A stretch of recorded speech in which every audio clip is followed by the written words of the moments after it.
What was the first thing you did when you went into work?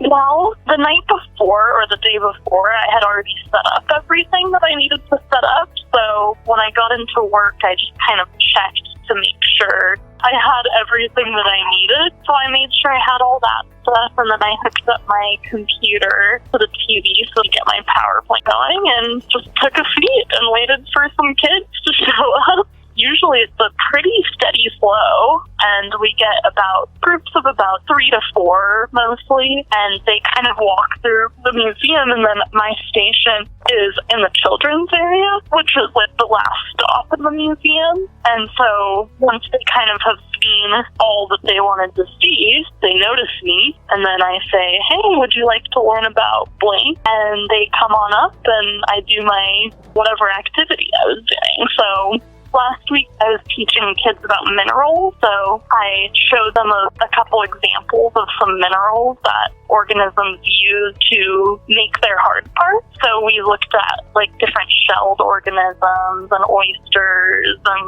clams and the different types of minerals used for their shells and hard parts. We talked about how our bones are made from minerals, and then they got to take home a little mineral growth kit that I made. Just like a little cup with like a string and a popsicle stick and some Epsom salts, and they got to grow their own minerals at home. That was fun, and the kids loved that one. And then this week, I was teaching the kids about paleo art. Are there any like paleontologists that are the ones who actually go out in the field, in the quarries or anything like that? And how do they get those positions as far as like going out into the field and finding the bones and stuff? Well, so it's more common than you would think, actually. I mean, a lot of positions include that type of work. It's just usually seasonal. So, like, if a paleontologist gets a position at a museum, such as curator, they're usually in charge of the field program as well. And that varies. Sometimes another person will be in charge of the field program, another paleontologist, and then there'll be a separate curator that just kind of stays doing research and working in collections.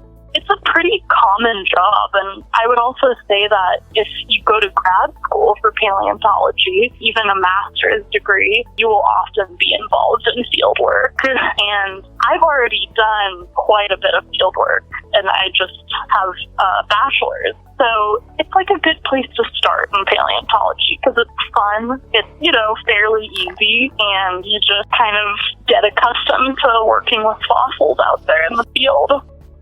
Now, let's say you have a bachelor's and you're looking to maybe go into field work. Do you pretty much have to go work for a museum, or are there other companies out there that you can get a job with? So we would call that mitigation fieldwork or mitigation paleontology. And mitigation type fieldwork is kind of a part of a lot of different areas of science. So biology, archaeology, and paleontology. And it happens when you want to protect a resource. So what mitigation paleontologists do is they basically follow a construction crew around, and they assess everywhere that the construction crew is digging and make sure that there's no fossils. And this all has to do with the protective laws that many states have. That type of field work is definitely what some paleontologists do, for sure. And it's actually kind of a good jumping off point for getting your bachelor's and then just kind of going directly into paleontology. It usually only requires a bachelor's. Is it the construction companies that hire the paleontologist, or is it usually some sort of third-party company? So it's usually the construction company that hires, but the paleontologist is part of a separate company. I know that there's a company in California called Paleo Solutions, and it's just one of them that I know of, and basically they just kind of contract out paleontologists to different places where construction is happening, because construction crews want those people, because they don't want to get in trouble. So would you say, like at the bachelor level, the work is there, it's just not like full-time, stable, 40 hours a week for 20 years type work? You probably have to go to like the master's level or something? Exactly. It really is the reality of this field. It's just, you kind kind of have to have at least a master's to get a really long-term position. I mean, I would say that there is the option of just having a lot of experience. So if you have your bachelor's and then just 5 years of really good work experience in different places, you could definitely get a job.